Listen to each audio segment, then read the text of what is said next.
welcome to the NBA Coast to Coast podcast brought to you by thelines.com. Coming to you from the West Coast, Josh Lander, joined by my guy Nate Weitzer on the East Coast. And it's Wednesday night in the NBA. We've got an 8-game slate here for you guys, a couple game videos, and our player props up for you today, as always. So like and subscribe to that page and continue to follow along with us each and every weekday this season.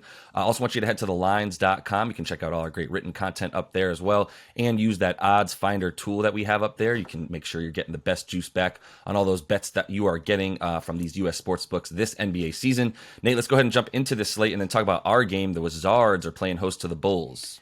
Yeah, we got the Pistons on a back-to-back after getting crushed last night. They're +7 at home against the Wolves. Anthony Edwards questionable. The Bulls are up to -1.5. They were opened at +1. Totals holding strong at 230. DeMar DeRozan's questionable, so we'll talk about that in a second. Pels +9.5 at Boston with a 231 total. Interesting line there. Seems a little high given how good the Pels are even without Zion and Ingram. Pacers +5 at the Knicks. The Bucks, the other game we'll talk about here, -2.5 at Atlanta. Totals 236. Spurs are +14 in Memphis. The Rockets are +10 in Sacramento.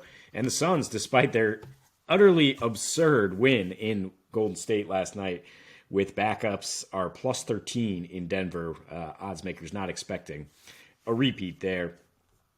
Yeah, I mean, I was on the Bulls when it opened here.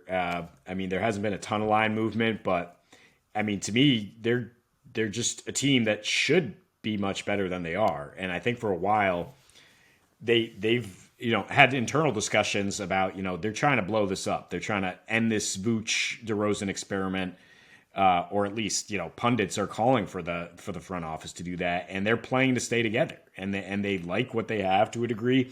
They should like what they have. I mean, they have a well-constructed roster. Certainly, if they could get Caruso and Lonzo Ball out there healthy again, they might look like they did early last season. But we've talked about them being a balanced scoring team, multiple guys. And so even if DeRozan's out, I don't think that they fall off a cliff here in terms of their efficiency. I mean, last time out against Washington, it was balanced. It was DeRozan 27, Vooch 25, LaVine 25. So those two guys can step up, but I think DeRozan's going to play. I mean, he called the quad strain. He said something he's been dealing with for eight games here.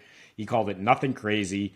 He said he takes pride in playing all 82 if he can. He hasn't missed a game yet this season. I mean, and while it's been bothering him for 8 games, he's still averaging 26 points per game at an efficient rate here. So, I mean, if you bet this before he's ruled in, then you're going to be feeling real good about it. I mean, they've won 4 of their last 5 here against the Wizards, who are just not really an inspiring team in any sense of the word.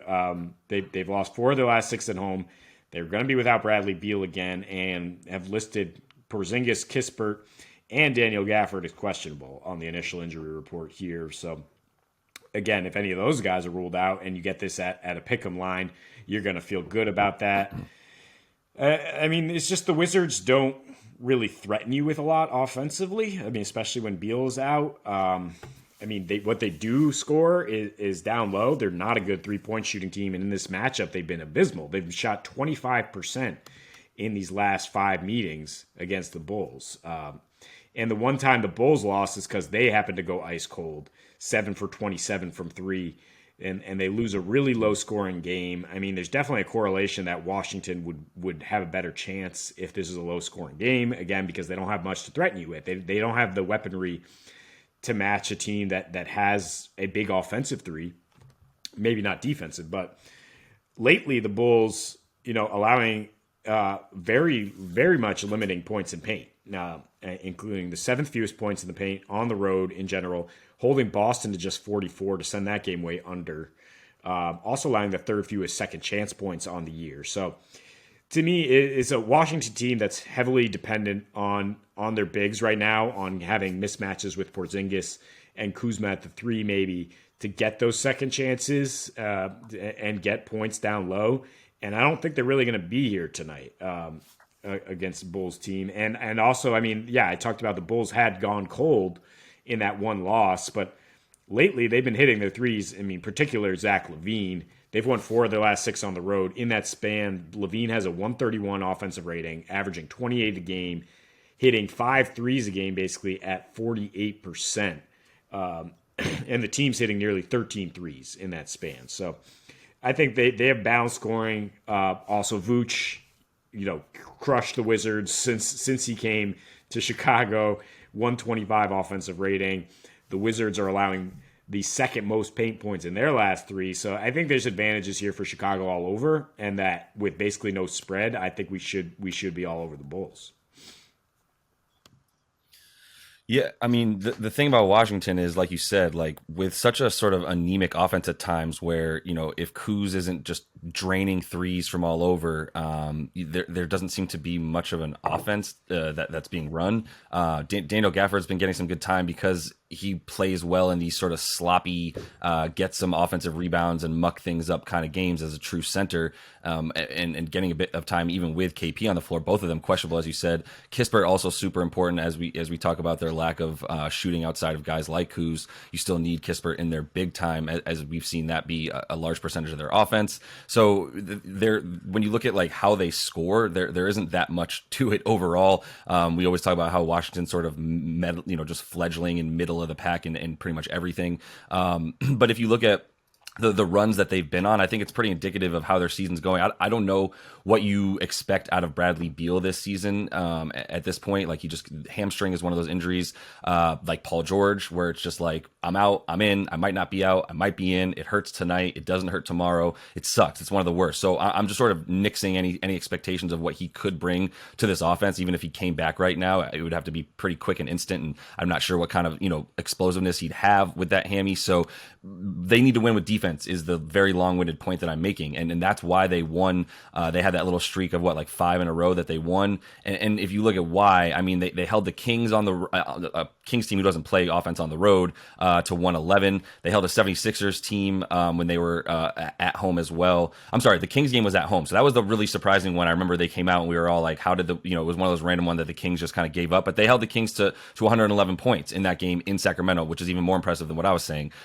They beat the Sixers at home in that weird game on the 27th. I believe they were missing Joel, and then they handled a Suns team only giving up 102 to just an awful anemic Suns team. Beat a Magic team with nobody on their team in those games, and then that Bucks game that they won by like 23 points, mostly because nobody was in that game as well for Milwaukee. So in those games where they were winning 5 in a row against all those anemic offenses that I just told you outside of the Kings, that was a huge surprise in that one. They had the number one defensive rating in the league at 103.4. They were causing a ton of steals at about 7.5 a game. They were blocking a bunch of shots. Like I said, Daniel Gafford was leading the league in blocks during that time frame as well, and so was their team. And they were getting a ton of points off of turnovers, second chance. Like I said, it was all just like sloppy, nasty offense that really like got them.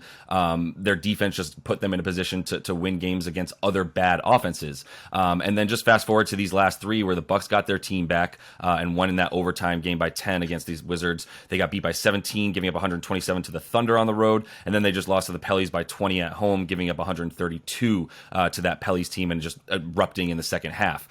Those three games, they had the worst defensive rating in the league, 124.5, playing better offenses, just sort of coming back down to earth and not being able to take advantage of teams like Orlando, who didn't even have Franz or any of the Wagners playing in that game. I believe Paolo didn't even play in that game. So, this is a line that I think is here right now because DeMar is questionable, like you said.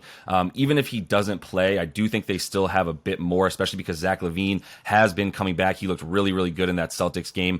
Maybe not all the way back yet athletically, but I think he's back enough that then DeMar either doesn't have it or doesn't play, which we haven't seen yet. But if he doesn't have it on a particular night, LaVine is back enough that I don't know who's going to really lock him up on Washington at this point. The way that they're playing defense and might not even have 2 7-footers in there to guard the paint when a high flyer like LaVine comes in there. So yeah, a lot to like for the Bulls tonight as the Wizards continue to reel all over the floor.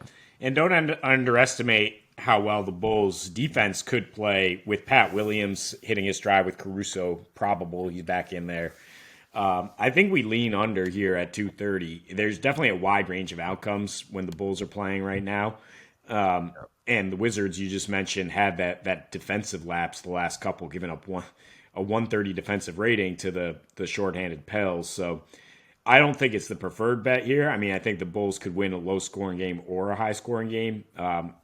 And you gotta like their chances in the clutch if DeRozan's in there. But Down the Levine stretch, yeah. also been solid in the clutch lately. And I come back to where the defense struggles for Washington, which is either from 3-point line lately in the paint, giving up the most points per game to centers in their last 7, and just both these teams being heavily dependent on unassisted field goals also plays into Chicago here because their biggest weakness defensively is giving up that high assist to turnover ratio.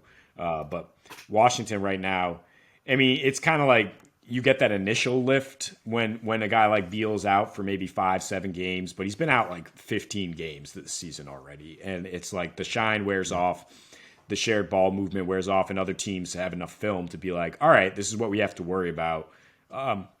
Let's just lock down and stop it. And it's easier to stop it without a true playmaker like Beal.